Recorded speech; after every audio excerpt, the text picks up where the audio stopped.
As we've mentioned many times already, it is Mother's Day, and we are thankful for our mothers this morning. And when we think of mothers, one of the things that we often think about, most especially probably ought to think about, is a mother's care for her children. If we were to describe a mother, that's how we would often describe a mother. Someone who provides care for their children, nurtures their children, tends to their needs. But unfortunately, along with that is maybe a little bit of worry. Worrying over those needs, worrying over providing for children. It is oftentimes that love of mothers that leads to that. Is you're worrying, are they going to have enough? Are they going to have what they need? Is their life going to work out for them the way that, as a mother, you want things to work out? And oftentimes, just in our own life as Christians, we have those same kinds of worries or things that will work out. Am I going to be provided for? Are my loved ones going to be provided for? Is all of this, my life, going to work out the way that I hope it will or would like for it to? We can imagine this morning that if God's people, Israel, if they were to receive Genesis and the rest of the law as they are getting ready to finally take possession of the promised land, that maybe they had some of those same concerns. Yes, God has came through for us in the past and has brought us to this point, but is that going to continue? Is He going to continue to provide for us? Are things going to continue to work out the way that they ought to? I would imagine, and it would seem based on what's written for us in Genesis, that maybe they had some of those concerns. Much of Genesis is written to speak to just that God continues to fulfill His promises, at the risk of sounding redundant, because we've mentioned it several times over the past couple of weeks. But it is such an important theme in Genesis that it bears repeating, that God certainly tends to His promises. He certainly fulfills His promises to care for His children. Much like the ideal mother, maybe, that we would picture in our minds. And so ideally, in an ideal situation, a child doesn't worry about whether or not mother or mama or mom is going to care for them. In an ideal situation, the child doesn't sit around thinking like, gosh, I hope mama's going to feed me today. I'm a little worried that maybe she won't. I hope mama's going to clothe me today because I'm a little worried she might forget. Ideally, the child doesn't have that worry.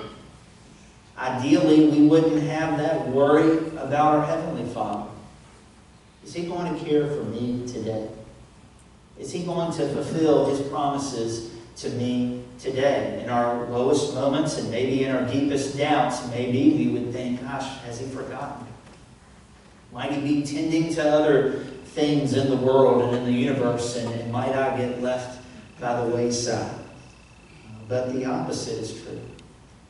He will tend to His promises that He makes to us. We can trust God to provide His providential provision for us. Providential provision. Providential because it's from God. It's from Him. There's no one else for us to look to or count on. It is God who will tend to our needs. Provision because He does tend to our needs. Not just physical needs, but also to any and every need that we might have. It is who He is to provide us His providential provision. And we see that again, at the risk of sounding redundant, we see it over and over again in the life of Abraham, and now as we begin to transition away from Abraham and looking towards the future of Isaac and who will come after him. And so this morning, we want to remind ourselves that we must trust God for His ability to determine what we need and and how He is to get it to us. We are to trust His providential provision. And so how can we help ourselves to be reminded of that and to continue to trust that? Number one, this morning, we are to remember His past promises. Remember His past promises. In the opening verses of Genesis 24, we begin with really the tension of the chapter. We're told in verse 1 that Abraham is now old and he's getting on in years. Now, several chapters before Isaac was born, we're told that Abraham and Sarah were stricken with age, according to King James. And so if they were stricken with age then, certainly Abraham, as we're told, he's gotten up in years. Abraham is now old, getting on in years, though the Lord has blessed him with everything, we're told. But there is one thing noticeably absent from Abraham's life, noticeably absent from all of his blessings. The tension here is that Isaac is yet unmarried. Some estimate that Isaac was probably around 40 years old at this time. Now, granted, people certainly still lived quite a bit longer then than we typically do today, but still, 40 years old, it would have been a reasonable expectation that Isaac would have been married by now. But he's not. And so the tension here is that, well, God's promises that He has made Abraham, that I will bless you. You'll have descendants beyond measure, too many to count. If Isaac is not married, then it would seem the promise hangs in the balance yet again. And so now Abraham has to find a wife for his son Isaac. And thus begins the journey of Genesis 24. Abraham seeks out his servant, his trusted servant. We don't know exactly who this servant is, but we know that this is Abraham's highest servant, his most trusted servant, probably outside of his family, and he selects him for a very important mission. This servant is to travel back to where Abraham is originally from. No small feat. This is a journey that would take, some say, maybe 2 to 3 weeks, maybe as much as a month. And so the servant is having to invest in this mission to go back to where Abraham's from, to find a wife for Isaac. But most importantly for Abraham, he tells the servant that you must not find a wife for my son among the Canaanite women.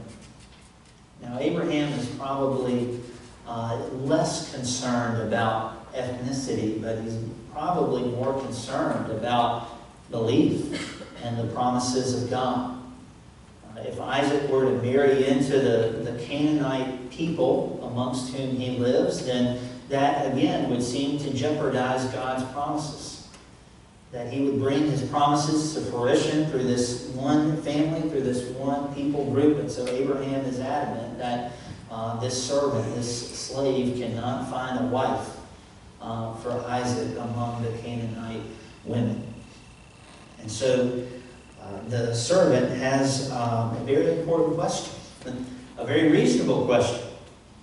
Say I make this long journey, the servant says in verse 5, and the woman that I find doesn't want to come back with me. Which seems reasonable, because what woman would say, oh, I don't know this servant, don't know Abraham, don't know Isaac, but sure, I'll journey a month back to where you're from and marry this person. But Abraham is undeterred. Notice what Abraham says, his appeal to this servant on why he should do this, why he should make this journey, why he should make this investment. It's based on the promises that God had already made to Abraham. Abraham tells the servant, verse 6, he says, make sure you don't let Isaac go back there, because Isaac may not return back to the promised land.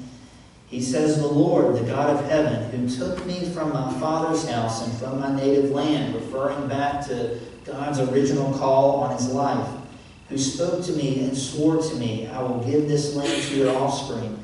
He will send his angel before you, and you can take a wife for my son from there.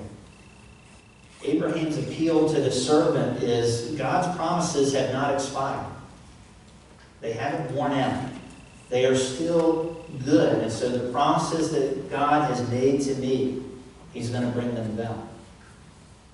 You can trust God, even making this long journey, even making this investment in this mission. You can trust what God has said because the promises are still valid. This weekend, yesterday even, we were at home. We're vacuuming out our cars, inspired by my wife, because I don't usually do that sort of thing. But I saw her out there doing it and thought, well, I better vacuum my car out too. But in doing that, my wife found in her car a gift certificate to a restaurant, one of our favorite restaurants that we'd apparently forgotten about, hadn't used. But do you know what was written on that gift certificate? No expiration. Ooh, yeah. Because that was my first question is, what's the expiration date on it? Because that's, that time's come and gone because we've forgotten about it. But it said no expiration. So the promise is still good. Right? We can still use it. We can still cash it in. Yes, it slipped our mind. Yes, we had forgotten about it, hadn't really thought about it. But we can still make good on the offer of that gift certificate. And so the same is true for you and me when it comes to God's promises. We may be in a place in life where maybe just because of simple distraction, we have let his promises slip out of our mind. Or maybe in a more extreme sense, maybe because of life, maybe because of life difficulties, maybe because of our doubts, maybe because of our struggles, we have felt like, well, maybe some of his promises have expired.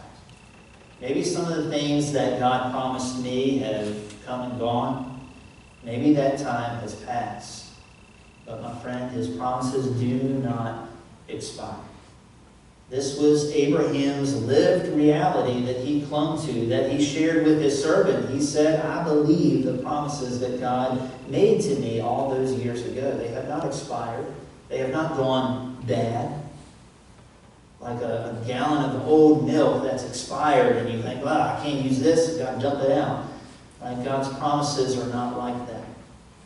They don't go bad. You don't have to dump them out and discard them. You can still make good on the promises that God makes to you and makes to me.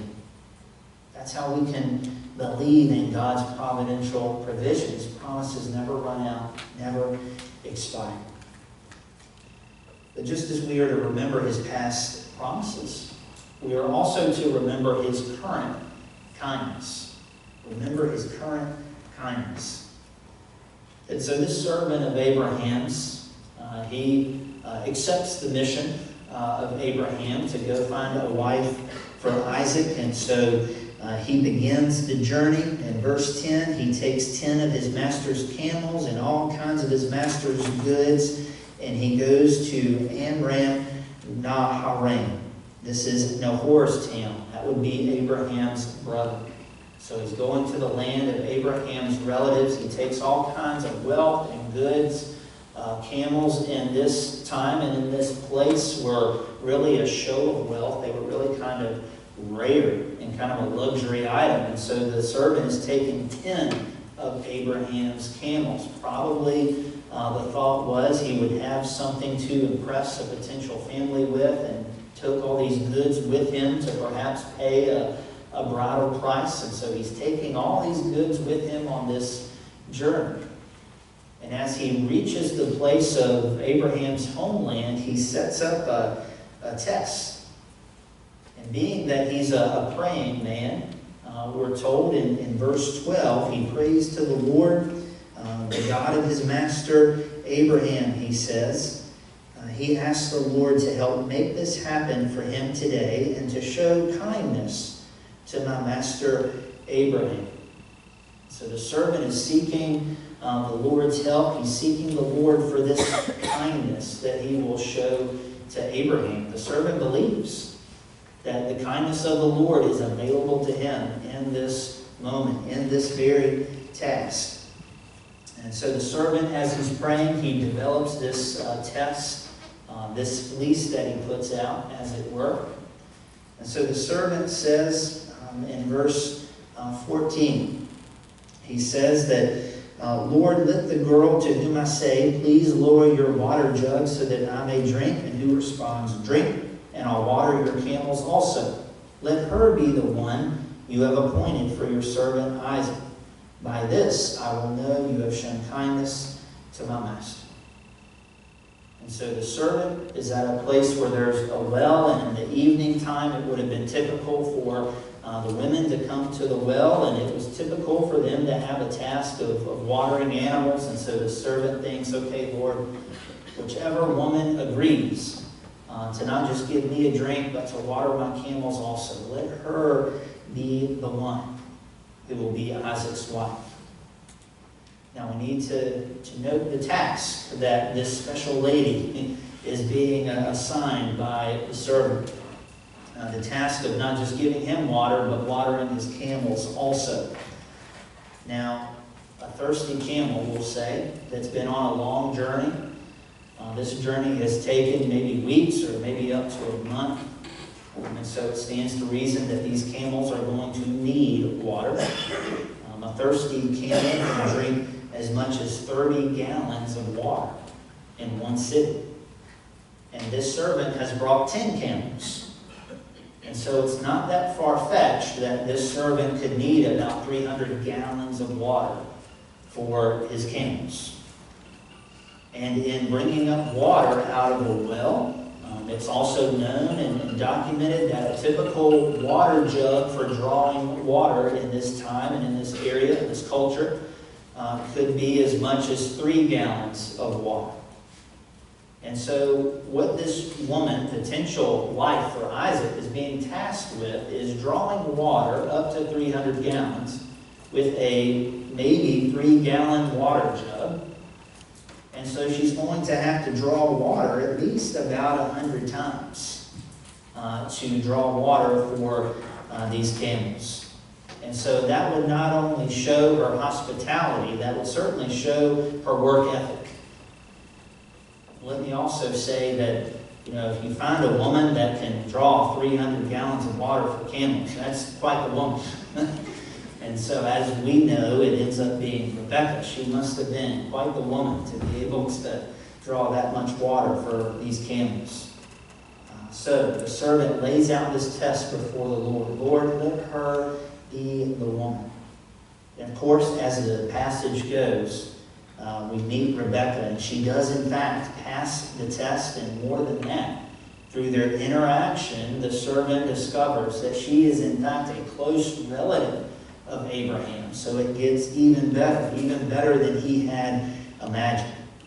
And so after Rebecca passes the test, the servant realizes she is a close relative of Abraham. In verse 26, the servant kneels low and he worships the Lord. He says, "Blessed be the Lord, the God of my master Abraham, who has not withheld his kindness and faithfulness from my master.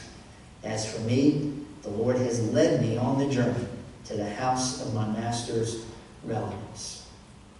And so appropriately, the servant responds with worship. The servant thanks the Lord for his kindness and for giving him success. He's not only the God of past promises, he is the God of current kindness as well. When we think of the ideal picture of a mother's love doesn't stop at birth. Right? Ideally, when a child is born, the mother isn't just overcome with love on the day of birth and then afterwards, okay, you're on your own. I hope it works out for you. Ideally, our ideal picture of a mother is one of love and nurturing that happens all through the child's life. It is a current love, not just a past love. Such is the love of the Lord for us. It's not just about his past promises, important as they are. It's about his current kindness that he shows us as well. This is his providential provision for us, not just from days gone by, not just when we were children, remembering maybe our very first encounters or very first growing up with the Lord, but he is moving and working in this very moment, guiding us, leading us, showing us his kindness. And then thirdly, we can be reminded of his providential provision and can believe in that providential provision by remembering God's control. Remembering God's control. The servant's test that he laid out before the Lord was all about remembering God's control. It wasn't about twisting God's arm. It wasn't about forcing God's hand. In verse 14, the servant lays out this test, this please as it were, and it's all about an understanding that the Lord is in control, that the Lord is designing this circumstance so that the one who was appointed to be Isaac's wife would be revealed to the servant. In telling his tale, as the servant eventually makes his way to Rebekah's relatives and their household, he recounts all of these events to them that have transpired. And in verse 44, in retelling of these events, he emphasizes that it's God who has appointed Rebekah to be Isaac's wife. He says Rebekah is the one appointed for this. It is God who is behind these events. In telling of the success of his journey, he says in verse 48, it is God who guided him to Rebekah. It is God who has had his hand on the servant in his journey and his mission and has given him success that he might find Rebekah and find her family. And even as the servant, in a manner of speaking, has to haggle a little bit with Rebekah's family, especially with her brother. They kind of demur a little bit and kind of give an indication that, well, maybe we don't want to let Rebekah go yet. They yet still have to assent to the idea in verse 50 that God is behind these events. They can't go against what God is putting together. And so eventually Rebekah does leave with the servant. She does travel back to Isaac. It would seem like chronologically by this time perhaps Abraham has died, because we don't hear about Abraham again, at least not in this chapter. But God has had his hand on these events, orchestrating what is to happen for the servant, for Rebekah, and for Isaac. God will not let his promise die with Abraham and Sarah. He will see to it that his promises endure. Maybe one of the supreme blessings of a child, of having a mother, is being in a situation where the child can rest, knowing that all the things that they need are taken care of and are under their parents' control, especially under their mother's control. The ideal situation for a child is not to have to wake up each day and wonder, am I going to be taken care of? But to even not necessarily have to think about it, to just understand that because of the love of my mom, because of the love of my parent, these things are taken care of. Can we not rest in the fact that God appoints what we need? Just as God appointed Rebekah for Isaac, God appoints what you and I need. It is God who guides us and secures our success in life. It means that no one can trump God's control over our lives. It is God who is in control. That's a reminder for us of his providential provision. I think it's important to remember as we think about Genesis chapter 24 that these are the last recorded words of Abraham in the Bible. Now soon we'll be told about Abraham's death, but these were the last recorded words of Abraham, and really we find them in the first few verses. We don't hear anything else about Abraham, or at least no dialogue from him for the rest of the Bible, really. But note that the last recorded words from Abraham, the last words on his lips, are him reminding his servant of God's promises, of him reminding his servant that God's promises still stand, that Abraham can still bank on those promises. We are introduced to Abraham in the Bible by God giving those promises. And the book of Abraham, so to speak, closes with those promises being on Abraham's lips. Abraham believed in God's providential provision. Abraham would die knowing that God is in control and that God means to secure all that he needed. Just that God means to secure all that you and I need. He has certainly shown that to us in his Son Jesus. Our past, our present, our future are all in his hands. Because of his love for us in Jesus, we know not only that he means to secure all that for us, but that he has secured all of that for us. And so we must ask ourselves, as we may still yet wrestle with doubts and concerns about how or if the Lord will provide. Maybe we'll think that because of, how we've lived or what we've done, that we've missed the boat. But does the Lord fulfill his promises because of my performance or only because of what I could potentially offer him? No. He fulfills his promises because he is faithful and full of steadfast love. That is often another theme of Genesis, but especially Genesis 24, the kindness, the steadfast kindness of the Lord. And so let's ask ourselves, what would our life look like if we truly believed in God's faithfulness, his covenant faithfulness to us in Jesus?